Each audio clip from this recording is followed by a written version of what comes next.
Setelah sempat ditunda, terdakwa kasus penganiayaan berat berencana Mario Dandi dan Shane Lucas menjalani sidang pembacaan tuntutan dari jaksa hari ini. Sidang digelar di Pengadilan Negeri Jakarta Selatan. Kedua terdakwa sejatinya menjalani sidang pembacaan tuntutan pada Kamis 10 Agustus lalu. Namun hakim memutuskan sidang ditunda karena jaksa menyatakan belum siap. Mario didakwa melakukan penganiayaan berat berencana terhadap David Ozora. Jaksa mengatakan perbuatan Mario dilakukan bersama Shane Lucas dan anak berinisial AG yang telah divonis bersalah dan dihukum 3,5 tahun penjara. Mario disebut beberapa kali menganiaya hingga David mengalami kerusakan saraf otak. Informasi selengkapnya akan disampaikan jurnalis Kompas TV Tifal Solesa langsung dari Pengadilan Negeri Jakarta Selatan. Tifal, hingga saat ini bagaimana jalannya persidangan dan apa saja poin-poin tuntutan dari sidang tuntutan bagi Mario Dandi?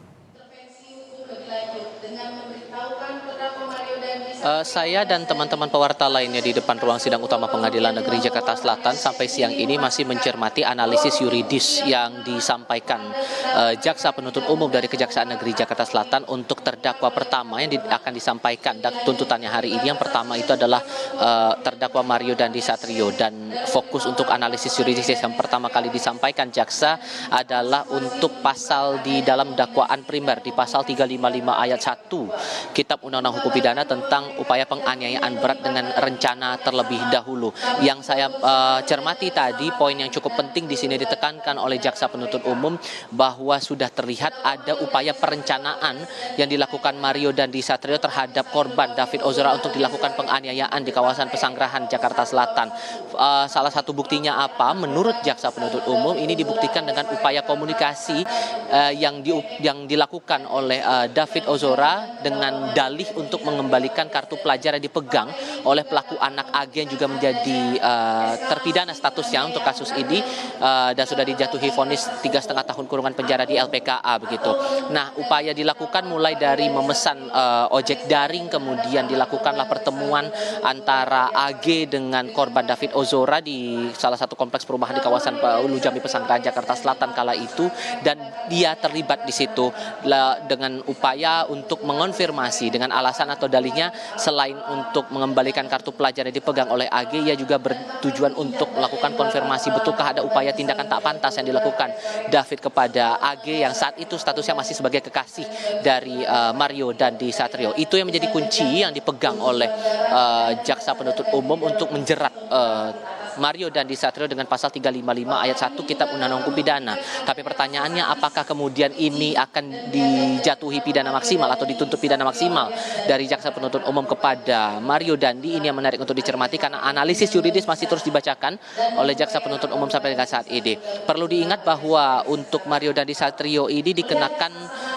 pidana di 355 ayat 1 dengan pasal pengaitnya adalah pasal 55 ayat 1 ke 1 Kitab Undang-Undang Hukum Pidana, yang pada intinya dalam dakwaan primer disebutkan jaksa penuntut umum Mario ini bersama dengan pelaku lainnya, dalam hal ini Shane Lucas Lumbantoruan dan juga pelaku anak AG, melakukan upaya perencanaan penganiayaan terhadap David Ozora hingga mengalami luka serius, hingga mengalami cedera saraf yang cukup fatal, bahkan sampai dengan saat ini masih dilakukan proses pemulihan atau proses terapi oleh pihak keluarga, dan ini sudah dilakukan perencanaan terlebih dahulu. Pidana maksimalnya sesuai dengan aturan yang dibuat dalam Kitab Undang-Undang Hukum Pidana adalah 12 tahun kurungan penjara.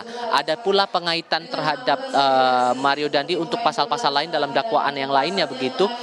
Pasal subsidiarnya di pasal 353 ayat 2 KUHP yang menerangkan adanya perbuatan penganiayaan yang dilakukan untuk memicu, yang pada akhirnya memicu luka berat begitu di 353. Kemudian dikenakan juga pasal 76C junto pasal 50 Undang-Undang Perlindungan Anak yang mengatur tentang adanya pidana terhadap mereka yang melakukan upaya kekerasan terhadap anak. Hal yang sama sebetulnya pidananya atau jerat dakwaannya juga dikenakan sama dengan terdakwa Shane Lucas Lumbantoruan, namun bedanya Shane Lucas ini dikenakan dakwaan alternatif lainnya dengan pasal pengait 56 ayat 2 KUHP, disebut sebagai pembantu kejahatan yang memberi kesempatan, sarana atau keterangan untuk melakukan tindak kejahatan. Tapi giliran untuk Shane ini baru akan kita simak setelah jaksa penuntut umum selesai membacakan tuntutan untuk Mario Dandi Satrio. Jono. Ya, Tifal, untuk saat ini apakah pihak keluarga dari David Ozora atau ayah David Ozora hadir dalam sidang tuntutan bagi terdakwa Mario Dandi?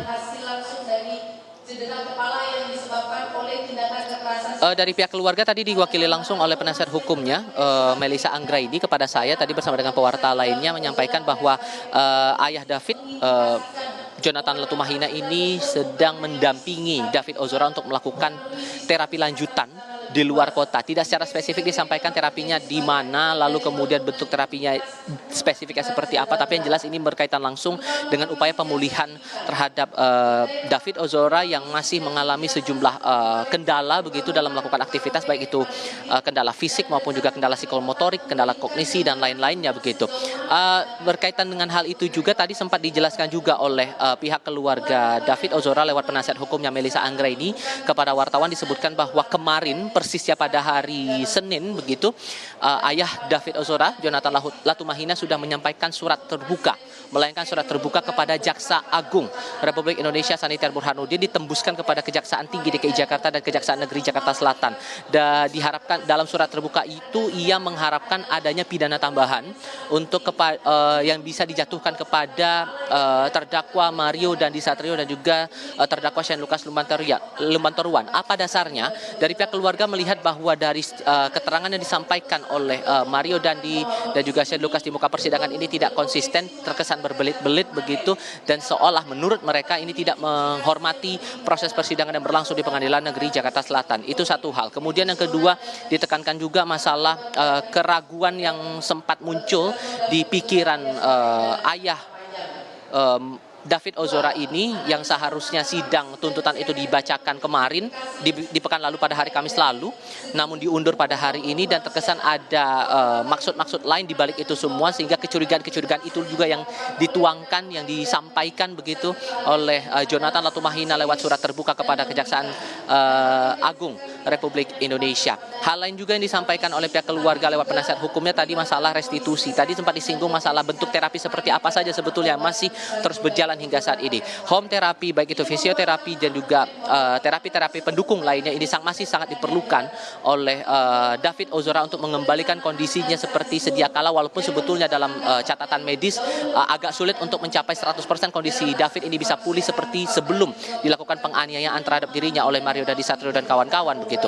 Namun dengan catatan yang juga menarik di sini adalah soal restitusi. Restitusi ini dianggap menjadi penting oleh pihak keluarga juga, walaupun semua kembali lagi berpulang kepada putusan dari majelis hakim nantinya, karena untuk kondisinya saat ini biaya dari terapi terhadap David Ozora terbilang cukup tinggi. Tadi bahkan diterangkan 6 bulan, dalam 6 bulan itu biaya yang dimakan untuk terapi bisa mencapai angka 1 miliar rupiah. Kemudian kondisi keluarga yang juga dalam hal ini ayah David juga tidak bekerja lagi, sehingga ini yang menjadi alasan mengapa butuh restitusi untuk uang ganti rugi yang disampaikan oleh dari pihak terdakwa kepada keluarga korban dengan besaran yang dihitung oleh LPSK sebesar 120 miliar rupiah. Itu kira-kira gambarannya untuk saat ini, Jodoh. Baik, terima kasih atas laporan lengkap Anda, jurnalis Kompas TV, Tifal Solesa dari Pengadilan Negeri Jakarta Selatan.